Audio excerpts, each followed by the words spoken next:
Good Friday morning, everyone. February 6, 2026. The word for today, in the shadow of your wings. Psalm 17, 1, 2, 3, 4, 5, and 6. And it goes like this. Prayer of David, hear the right, O Lord. Attend unto my cry. Give ear unto my prayer that goeth not out by feigned lips. Let my sentence come forth from thy presence. Let thine eyes behold the things that are equal. Thou hast proved my heart. Thou hast visited me in the night. Thou hast tried me, and shalt find nothing.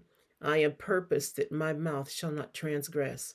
Concerning the works of men, by the word of thy lips, I have kept me from the path of the destroyer. Hold up my goings in the paths, that my footsteps slip not. I have called upon thee, for thou wilt hear me. O God, incline thine ear unto me and hear my speech. Hallelujah. Amen. Hallelujah. And I think we could all say the same thing. Praise God. Praise the Lord, for he is worthy to be praised. God bless you and enjoy the day God gave you. Essie.